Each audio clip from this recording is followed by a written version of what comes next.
Hello everyone, मैं प्रकाश कुमार सिंह आप सभी का स्वागत करता हूं। तो जैसा कि आप लोग हेडिंग देख रहे हैं कि आज हम लोग बात करेंगे परिवहन, यानी कि आज मैं क्लास 10th के बच्चों से परिवहन करवाऊंगा, दोहरा दोहरा के परिवहन करवाऊंगा। तो आपको ये वीडियो पूरा देखना है और ये जब समझ में आ जाएगा तो आप लोग खुद से किताब पढ़ के इस चैप्टर को, बायोलॉजी का जो चैप्टर नंबर 3 है, इसे आप लोग के लिए काफी आसान हो जाएगा। ये चैप्टर ये है वो काफी आसान हो जाएगा। तो आइए हम लोग परिवहन करते हैं। सबसे पहले हम देखते हैं परिवहन किसे कहते हैं।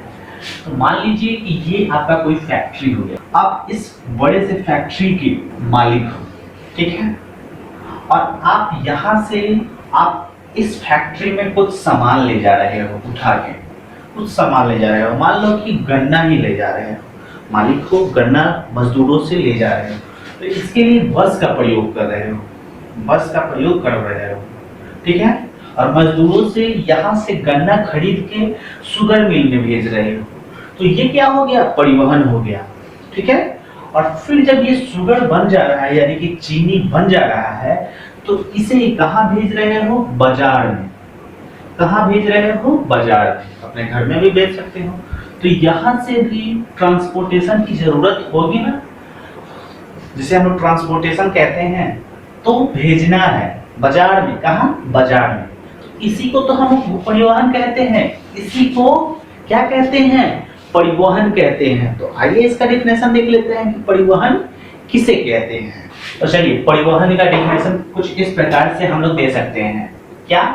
तो देखिए, किसी वस्तु को एक स्थान से, जैसा कि मैंने बोला, यहाँ से हम लोग इस ईख को ला रहे हैं शुगर मिल तक, यानी कि चीनी के मिल तक। किसके द्वारा? बस के द्वारा। तो इसका क्या हो रहा है? परिवहन हो रहा है। तो किसी वस्तु को एक स्थान से उठाकर दूसरे स्थान पर पहुंचाना या पहुंचा देना क्या कहलाता है? परिवहन कहलाता है। किसी वस्तु को एक स्थान से उठाकर दूसरे स्थान तक पहुंचा देना ही क्या कहलाता है? परिवहन कहलाता है। यहाँ आप लोग फिगर में देख सकते हैं, जिसको मैंने समझाया, ठीक है। इसके बाद बात करते हैं हम जीव, जो सजीव है, उनके शरीर में उपयोगी पदार्थों को जहां उसका यूज है वहां तक पहुंचाना, और फिर उससे जो अपशिष्ट बचा हुआ है, उस अपशिष्ट यानी कि कचरे को शरीर से बाहर निकालने की प्रोसेस को ही क्या कहते हैं? परिवहन कहते हैं। तो आइए परिवहन का डेफिनेशन देख लेते हैं।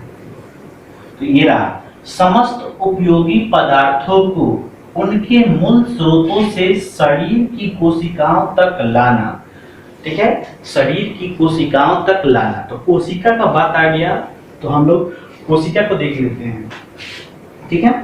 तो कोशिका 9th क्लास में हमने पढ़ा है कि कोशिका क्या है? हमारे शरीर की सूक्ष्मतम इकाई है, ठीक है। जैसे पदार्थों की सूक्ष्मतम इकाई आपने केमिस्ट्री में पढ़ा होगा, क्या है? परमाणु है, और परमाणु भी मौलिक कणों से बना होता है। उसी प्रकार से हमारा ये जो शरीर है, उसकी सूक्ष्मतम इकाई क्या होती है? कोशिका। सजीवों के शरीर की सूक्ष्मतम इकाई क्या है? कोशिका। कोशिकाओं के समूह के मिलने से, यानी कोशिकाओं के, बहुत सारे कोशिकाओं के मिलने से ऊतक का निर्माण होता है, और जब बहुत सारे ऊतक मिलते हैं तो अंग का निर्माण होता है। एक अंग, जैसे कि उंगली हो गया, दूसरा उंगली, अंगूठा। वैसे ही अंगों के मिलने से अंग तंत्र का निर्माण होता है। इसका अंग तंत्र का, ये पूरा अंग के मिलने से हमारे एक हाथ बना, ठीक है। तो अंग तंत्र का निर्माण होता है, और इस अंग तंत्र के, बहुत अलग अलग तरह के अंग तंत्र के मिलने से एक शरीर का निर्माण होता है, ठीक है।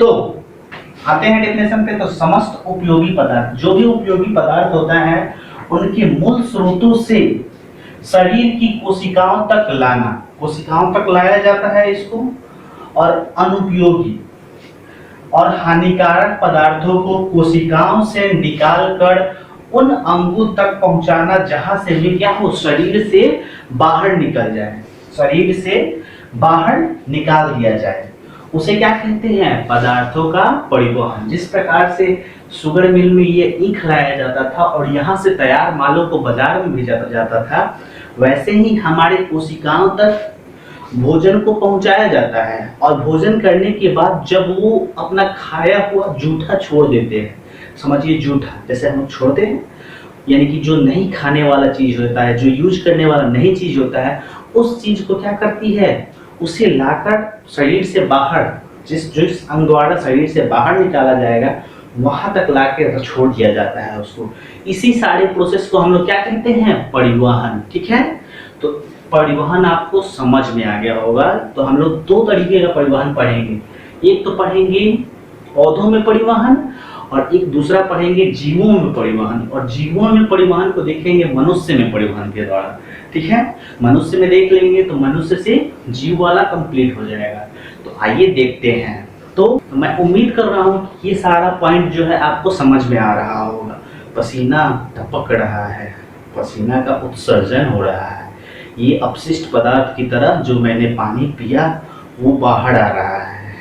ठीक है, तो इससे डरना नहीं है, एक ही बात बोलना है, पसीने की हर बूंद को मोती सा चमकाऊंगा, माँ तू सपने बड़े देखना, पूरे कर मैं दिखलाऊंगा। पसीना आता रहेगा जाता रहेगा। चलिए इसके बाद मैं जो फिगर बनाऊंगा काफी मजेदार होगा। एक इंसान का फिगर बनाऊंगा और एक पौधे का फिगर बनाऊंगा। ठीक है भाई साहब, इस फिगर को देख के आप लोग डरना मत, क्या डरना मत, क्योंकि इस फिगर के लिए मुझे ऑस्कर पुरस्कार मिलने वाला है, भारत रत्न मिलने वाला है, और वो भी आप दिलवाने वाले हैं। जल्दी से जल्दी चैनल को सब्सक्राइब कर लीजिए। देखिए, आपको समझाने के लिए मैंने तुरंत अभी 1 मिनट के अंदर में ये फिगर बनाया हूँ। ये मनुष्य है, इस मनुष्य को देखकर आप लोग भागिएगा मत, पूरा वीडियो देखना ही होगा। ये मनुष्य का फिगर है और ये पेड़ पौधे का। ठीक है, तो मनुष्य में जो पाया जाता है सूक्ष्मतम इकाई वो होता है कोशिका। तो जब हम लोग पोषण पढ़ रहे थे तो पोषण देखिए कि ये क्या होता है, मुख से होता हुआ ये अमाशय में आ जाता है। क्या अमाशय में आने से क्या भोजन का काम हो जाएगा, हमारी आवश्यकताएं पूर्ति हो जाएगी? नहीं, यहाँ से जो भोजन का पाचन होता है वो नसों द्वारा, रक्तों द्वारा क्या किया जाता है, विभिन्न कोशिकाओं तक उसे पहुंचाया जाता है, जिससे भोजन को कोशिकाओं को ऊर्जा की प्राप्ति होती है और वो कोशिका काम करती है। नहीं तो पता चलता कि हमारे पेट में भोजन रह गया और हमारे जीव को चलना है, काम करना है और इसका ऊर्जा मिला ही नहीं। तो जो मैं पढ़ा रहा हूँ मेरा जीव रुक जाएगा, मैं बेहोश हो जाऊंगा। तो वही चीज है, ऊर्जा का क्या होता है, परिवहन, जो कि सारे कोशिकाओं को मिलता है। शरीर में अनगिनत कोशिकाएं हैं, सभी को ऊर्जा की प्राप्ति इसी के द्वारा होती है, परिवहन के द्वारा। अगर हमारे शरीर में परिवहन होना बंद हो जाए तो वो अंग क्या हो जाएगा, सुन्ना हो जाएगा, काम ही नहीं करने लगेगा। क्यों? क्योंकि उसका ऊर्जा खत्म हो गया।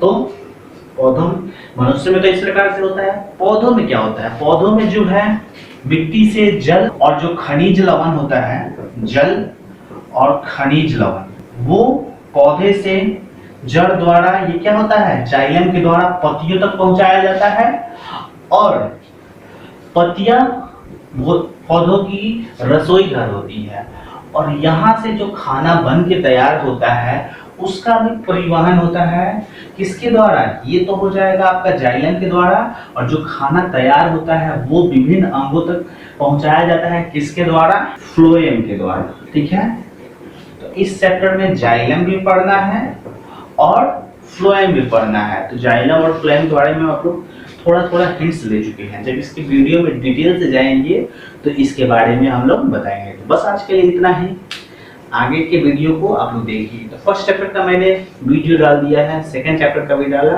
और ये तीसरा चैप्टर है। आपको तीनों वीडियो से हिंट्स मिलेगा, चैप्टर को आप लोग कंप्लीट कीजिएगा और आगे वीडियो मैं इससे आगे भी बनवाऊंगा।